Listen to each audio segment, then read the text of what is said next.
Magandang araw mga kagulay, welcome back sa akin channel. Greggy Farmer nga po pala ulit to. Bali dun sa mga nagre-request na gawan ko daw ng video to tungkol dito sa tungkol dito sa natin drip. Kung ano daw yung mga nagamit natin mga kagulay. So umpisan natin mga kagulay. Ito nga yung mga mga dapat na pambili. Nakadepende rin sa inyo mga kagulay. Kasi itong drip na ginawa namin, na in-install namin dito sa mga kagulay, dito sa talungan dati, gawa nga ng maalala nyo, ayun, talungan natin ngayon. Pero hindi muna tayo dyan tungkol sa talong mga kagulay, dito muna tayo sa drip. Bali ito, binili namin to mga kagulay to. 1,000 liters mga kagulay, itong isa. Ayan, bali ang ang style ng drip namin mga kagulay ay gravity type mga kagulay. Kaya kung napapansin nyo, nakahangin siya mga kagulay. Ayan, 2 peraso yan mga kagulay, bali 2,000 liters yan mga kagulay. Tapos ang nabili pa namin ito kung makikita nyo to mga kagulay, sakit lang ha. Ito napaka-importante mga kagulay, itong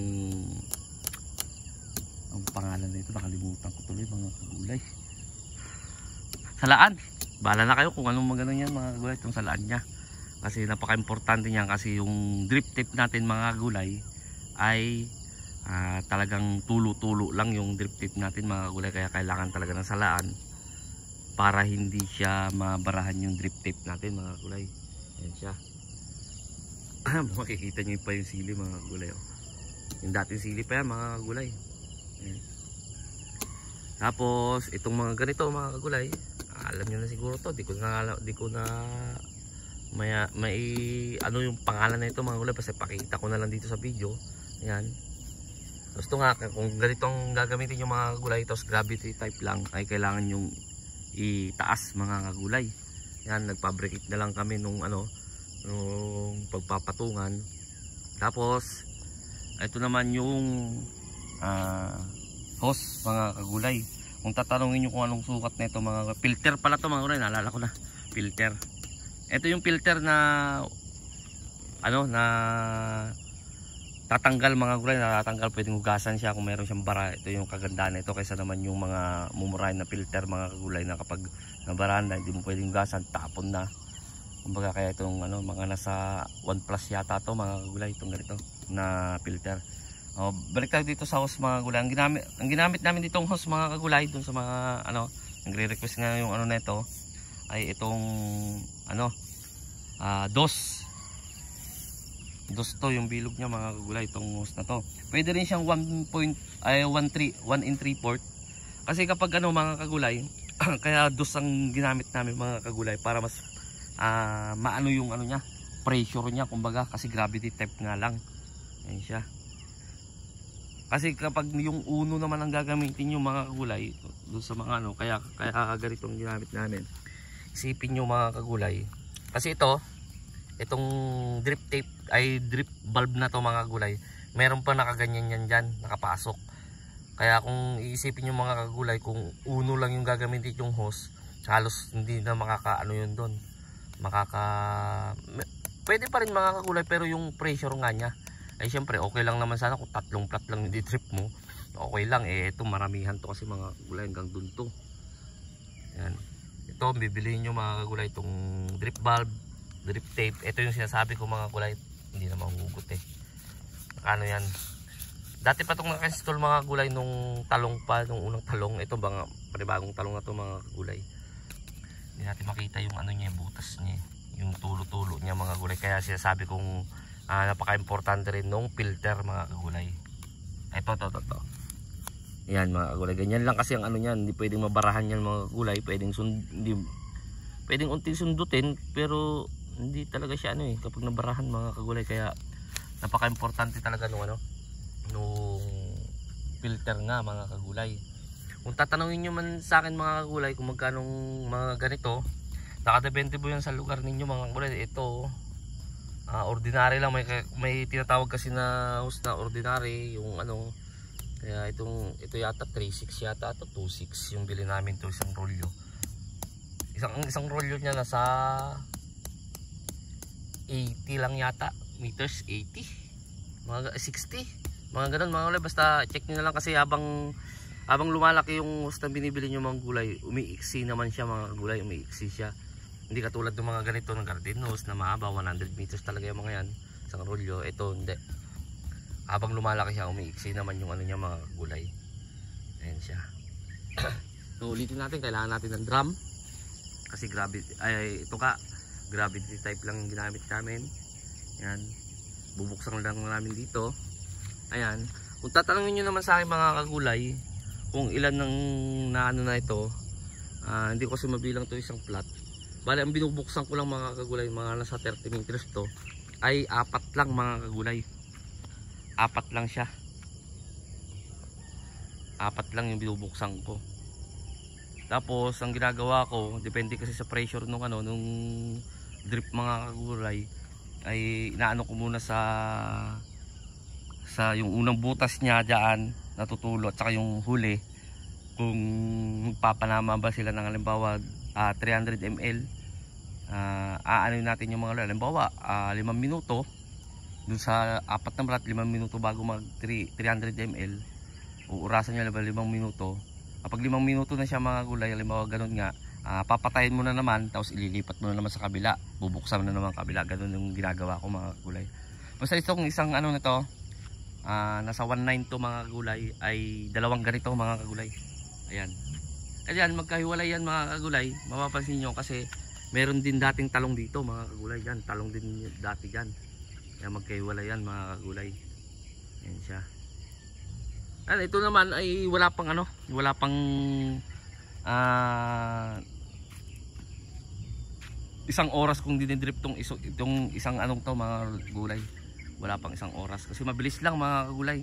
Kaya nga nakadepende rin yung sa gagamitin yung gagamitin yung main hose nya, kasi ito yung ito na yung paano nito, ito na yung drip tip natin mga gulay. Kaya nakadepende pa rin dito sa gagamitin yung yung size ng hose na gagamitin yung main hose, at saka nakadepende pa rin dun sa gravity mga gulay, dun sa pressure nya mismo.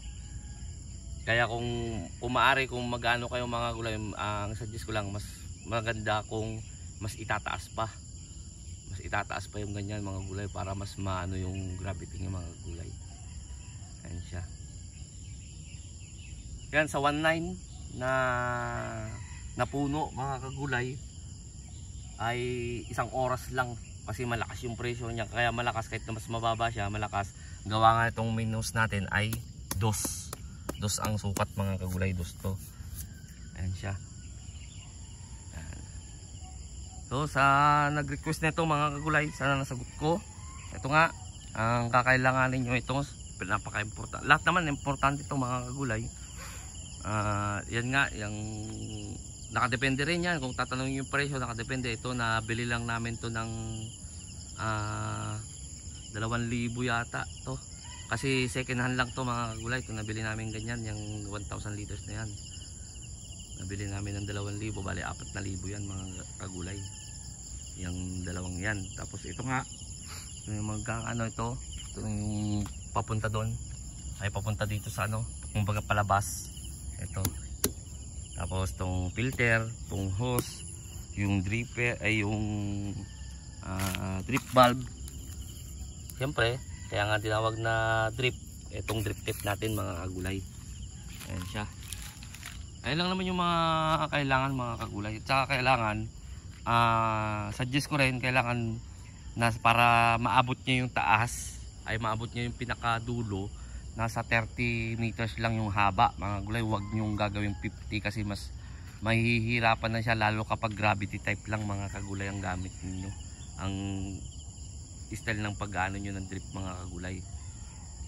Yung iba, saglit lang mga kagulay, kinakain ng manok yung bunga ng sili. Mahal pa naman ganyan yung sili mga kagulay, for 50.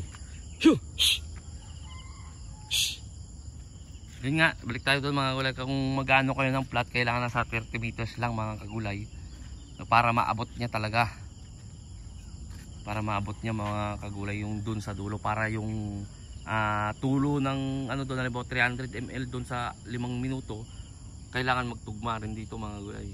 Hindi rin naman sila nagtutugma pero hindi sila nagkakalayo mga kagulay. Yan. Katulad nito kapag binuksan ko tong apat na to, 1, 2, 3, 4. Kasi ako mga kagulay, ang ginagawa ko naman yan, pinaris ko to. Itong ano to, kung ilang plat to, dinivide ko siya mga kagulay. Dinivide ko rin siya sa kung ilan yun. Ay ang pumapatak sa akin 450 ml mga kagulay. Para hindi na ako nag-ooras. Ganun ang ginawa ko. Basta diskarte nyo na, malalaman nyo rin yan mga kagulay kapag nag-install kayo kung anong diskarte ang gagawin nyo. Kasi ganun na ang diskarte na ginawa ko. Hindi na ako nag ano, nung una ay inoorasan ko siya kung ilan ang iano niya, pero siyempre sa ganoon nga level 1,000 liters dalawang ganyan lang ginagamit ko dito mga kagulay. Inequal ko na lang siya mga kagulay, dito ako tumitingin. Hindi na sa oras mga kagulay. Nung una inorasan ko lang siya. Tapos nung nalaman ko na ganoon mga kagulay, dalawang 1,000 liters lang pala ang 2.9. Kaya ang ginawa ko mga kagulay, itong mga ganito, dyan na ang dinivide ko sa bali dalawang ganito, dinivide ko siya mga kagulay, kaya hindi na ako nag-oras. Kaya kapag nagbukas doon, halimbawa yung asawa ko, buksan mo dyan yung apat na pangalan nito, apat na plat, dito na lang ako titingin. Kapag tapos magsisenyas na lang ako sa kanya, o tama na, sarado mo na, tapos bukas na naman siya mga kagulay, ito na lang tinitignan ko. Yung mga number na yan mga kagulay. Share ko lang mga kagulay, nasa diskarte rin yan mga kagulay. Siyempre una nga, yun nga, uurasan nyo muna. Diba, naurasan nyo, alam mo, tagli 5 minuto. Tapos lahat natapos na, dalawang ganito. I-equal nyo na lang mga kagulay, i-divide nyo na lang para hindi na kayo nag-ooras. Pero ang mas maganda rin mga kagulay, una lagi dito, sa bukana. Yun naman ang ano ko doon mga kagulay, una lagi ang bukana kasi mas mahina ang pressure na dito sa bukana mga kagulay. Yun yung ano ko na kumbaga na experience ko dito sa pagdidrip. Kasi nga ano nga lang tayo, gravity type lang tayo mga kagulay. Kaya hindi siya parehas. Kapag kasi inunan nyo doon, malakas ang drip doon mga kagulay. Malakas ang drip doon, malakas ang tulo doon. Tapos kapag bibili naman kayo ng mga drip tape mga kagulay, para pang kalahatan na kumbaga, kasi magkakaiba ng distansya ng ano ng ating mga tanim mga kagulay. Meron tayong katulad nito sa talong ko, 0.75. Ito mga kagulay, itong sinasabi ko, wala siyang 1 metro, sobra naman siya sa kalahating metro.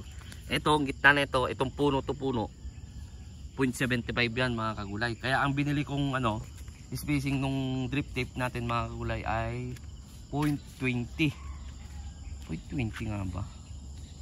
Tama mga kagulay, kasi meron niyang 30, 20, 50 mga kagulay, yung pagitan ng eto mga kagulay, pagitan yan. Yan. 0.20 lang yan mga kagulay. Kasi kapag, kaya ko sinasuggest na 0.20 mga kagulay. Halimbawa kasi nagtanim tayo ng ampalaya, iba kasi yung sukat na naman doon yan. Iba yung sukat. Yun lang yung diskarte ko. Kung ayaw nyo, mas maya, pa rin yung, kayo pa rin yung masusunod mga kagulay. Yun din ang paka-importante para sa akin. Kasi ito, halimbawa ito, hindi mo naman to masusunod mga kagulay. Pasensya na mga kagulay, nagpo-pruning yung asawa ko lang tagawak ng Halimbawa to, may tanim dyan. Kasi hindi mo naman talaga totally may tatapat yan mga kagulay. Halimbawa, ang binili mo yung yung 50 ang spacing nung butas mga kagulay. Halimbawa hindi na siya naitapat, nandito na ang layo, sobrang layo na. Yan, halimbawa nandito na 50. Kasi ito 20, ibig sabihin 20, 40. Ayan halimbawa hindi na tapat, ay hindi na siya mga kagulay. Kaya ang sinasuggest ko sa inyo, yung 0.20, yung 20 ang spacing, hindi 0.20 tuloy. Yung 20 spacing niya mga kagulay, maano nyo naman dyan sa pag mag-order kayo, nakalagay naman yung niya doon kung ilang spacing nung butas.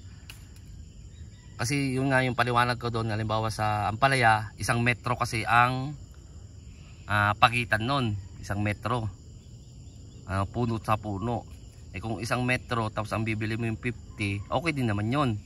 Pero paano kung ang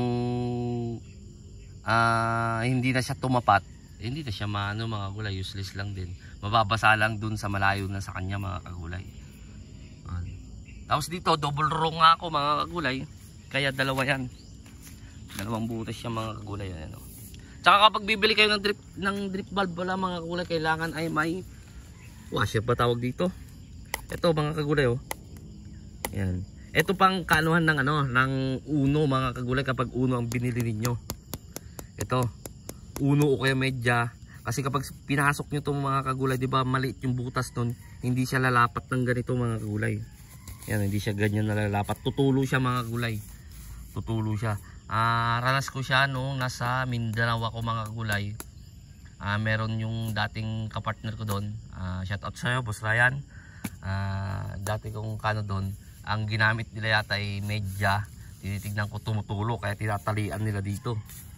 Kaya nung kami na mismo ang nag-handle, ako na mismo nag-handle doon ay yung Uno 1-in-1/4 yata yung gamit namin ganito. O Uno medya. Pero yung dito naman, ang sinadjust ko naman dito sa partner ko dito, sa kasosyo ko dito sa sa talong ay yung ito na dos nga mga kagulay. Ayan siya. Yan. So, yun lang yung mga tips ko mga kagulay dito sa pag-drip nga. Kasi napaka-importante talaga ng drip mga kagulay kasi naka-plastic tayo. Kahit sabihin natin mga kagulay na ulan ng ulan yan mga kagulay, butas lang kasi ito mga kagulay. Maliit lang ang binutas natin kapag nagtanim tayo. Ibig sabihin kapag maliit lang binutas natin at ito'y kumapal na yung dahon, kapag umulan ng umulan, hindi rin siya totally na mababasa talaga dito sa gitna. Sasabihin na naman, ba't ka ba nag-plastic boss? Ayan mga kagulay, tignan nyo. Ito damo-damo na yan. Kung wala kasing plastic naman yung mga kagulay, ay siguradong ganyan din ang itsura niyan mga kagulay, madamo rin dyan. Kasi may mga manonood sigurado, mga pilosopo, ba't ka ba nag-plastic kung ayaw mo, kung ano mo pala. Ganun yung mga ibang manonood, hindi nila kasi, ayun nga, kaya pinapaliwanag ko na, may mga salto kasi mga nanonood na gano'n, nagko-comment na ay habang wala pa nagko-comment, ipapaliwanag ko na mga kagulay. Kaya may plastic yan. Tsaka ang kagandahan din yan plastic yan, yun nga, na nakakaiwas din siya. Hindi naman totally na nakakatanggal siya ng mga insekto. Ayun nga, katulad ng mga sinabi ko, ginawa ko na dati ng vlog yon o kaya video tong pag ang advantage na itong may plastic mga kagulay. Balikan nyo na lang doon sa mga video ko mga kagulay. So ayun mga kagulay, hanggang dito na lang ako siguro. Gumawa lang ako ng video tungkol dito sa drip na install ko dito. Para dun sa nagre-request, marami kasi nagre-request mga kagulay sa inbox ko nga ako minsan sa messenger, dun na maganda daw gawan ko ng video para makita nila yung actual mismo na dito nga. Ayan nga. Ayan. Pupunta dyan mga gulay. Basta sinabi ko na sa inyo mga gulay, mas maganda kung may ulitin ko ulit mga gulay ha. Baka sabihin kasi ng iba itong goma na to mga gulay, dapat meron kayong ganyan. Kasi dati, kapag bibili kayo ng drip valve, ay meron na siyang kasama. Ngayon sineperate na nila mga kagulay. Kaya o-order ka ulit ng ganito. Depende rin siguro sa ibang shop na mabibili nyo sa Shopee o kaya sa Lazada. Pero nung tinignan kasi namin, walang kasamang ganito nung dumating. Kaya nakapag-order pa kami ng ganito. Ito. Ayan o. Hanggang sa muli mga gulay, hanggang dito na lang ako. Sa bago pa lang sa munting channel ko, huwag nyo kalimutang mag-subscribe. At i-click nyo na rin po yung notification bell para updated kayo lagi sa gagawin kong video tungkol dito sa pagtatanim ko ng gulay, lalo na dito sa talong, sili, ampalaya. Gagawin ko ulit to ng update tong natin. Kikita nyo yan. Dito medyo malilit pa yan. Gagawin ko na lang ng panibagong video yan mga gulay, kung ilang araw na ba yan mga gulay. Maraming salamat po sa legit na suporta ka sa akin. God bless po sa ating lahat.